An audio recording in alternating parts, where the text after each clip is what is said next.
Hello and welcome to another episode of Workshop Wednesday. It's been a while since we've done one of these, but today we're going to be talking about taking the top off of the gearbox of a Colchester Master lathe.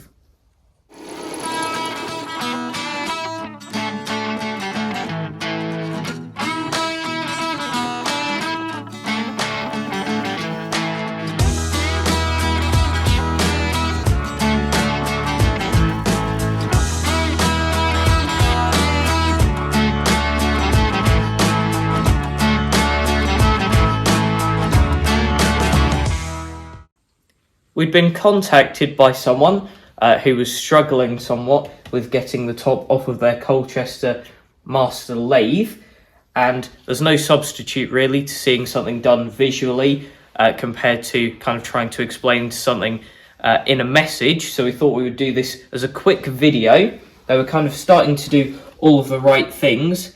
However, we're going to try and show how to do it properly in this video. The first thing to make sure of here is that the power to your lathe is disconnected. An extra safety measure that we usually do with ours is we leave the gear lever here in the middle position, which is kind of neutral, whereas to change the speeds you could go forward or backwards on there, which changes the speeds in accordance to that graph on there and the levers on the top. But the first thing to do to get this off is undo the 9 fixings on the top, which are all Allen bolts. There's kind of 3 rows of 3 fixings, and they are all different sizes. This row is one size, that row has another size, and the final row has a different size. Now, compared to a normal Colchester Master lathe, ours is slightly different because the previous owner put on this homemade splash guard, which means they had to put a longer bolt on this corner. So if you're doing this with a normal Colchester lathe or Colchester Master lathe without this, obviously none of that bracket stuff will be on there. Now with a 3/16 Allen key, I'll just go around loosening all of these off, and then I'll properly wind them out in a second. Doesn't actually look like it when you look at it compared to the other bolts. However, that non-standard one in the corner actually uses the same Allen key as the rest, which surprised me, but I think it's just kind of an optical illusion with it being kind of set up from the rest of them. Makes it look like it's a different size almost.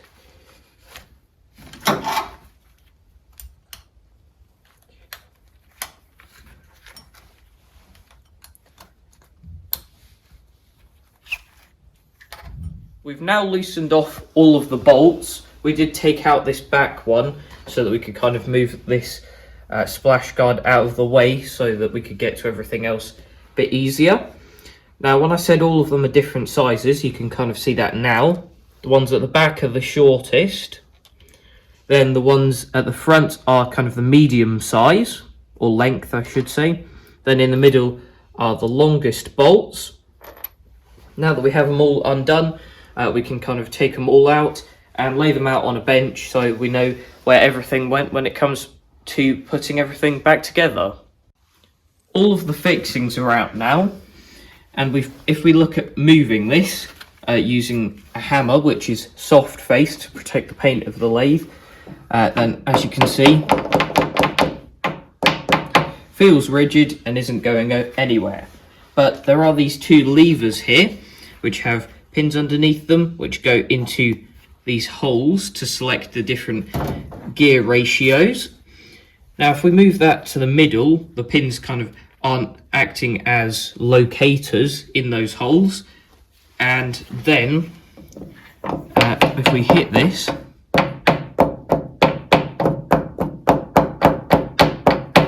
that should be moving a bit.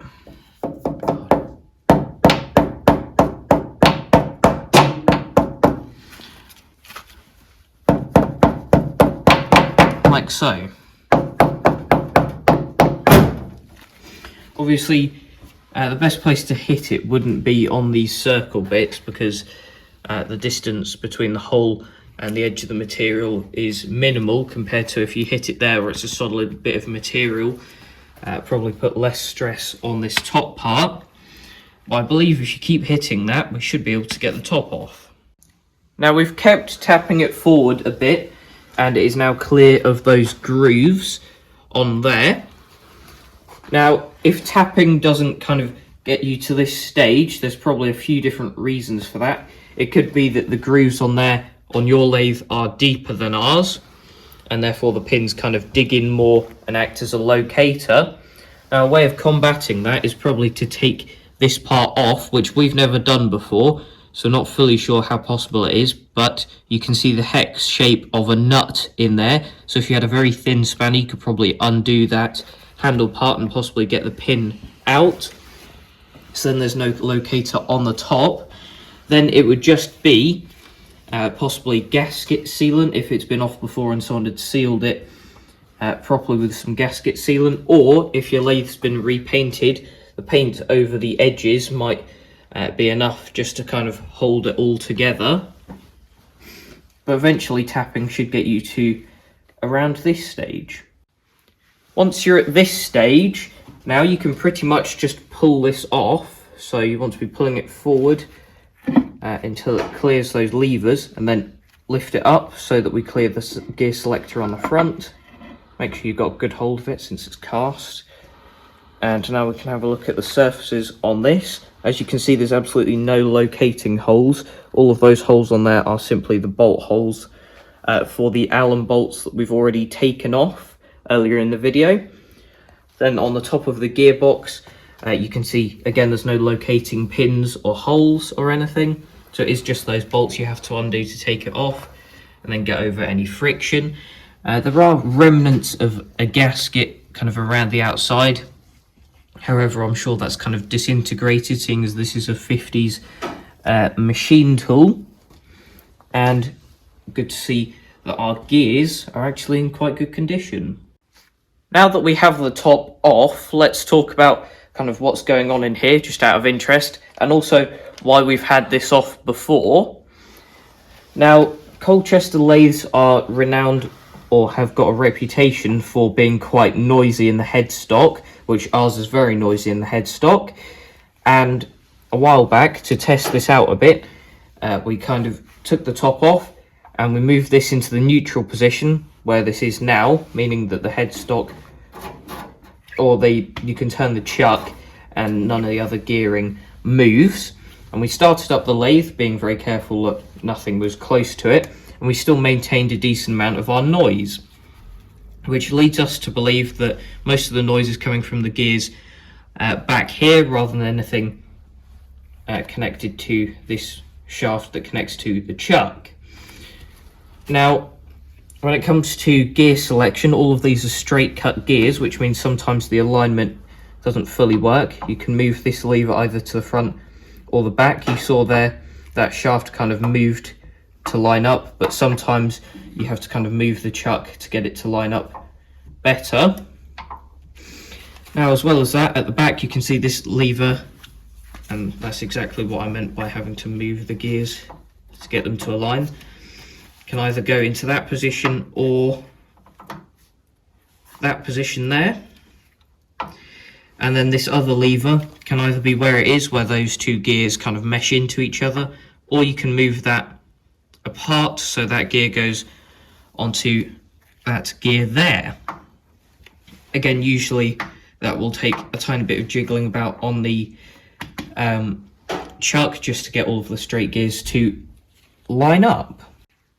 This lathe is around 70 years old, and looking in the top here, you really wouldn't think it with how good the condition of these gears are. I can't really see many notches out of the teeth, which is just great for a 70-year-old machine. Now, for lubrication, the sump is down there. I think how this must work is when this turns, this big gear kind of picks up oil, as you can see that doing now, and passes it onto the gears behind. And I'm sure at high speed it might fling some up onto the roof, and that will spread it to the smaller sump over there, which will coat some of the other gears.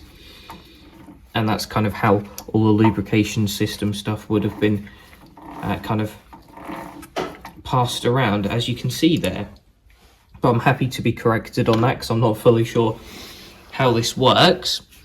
Now obviously for putting the top back on, it's just a reverse process of what we described earlier. Just make sure you don't clout the levers and stuff with that, and then just make sure all the bolts go back where you found them.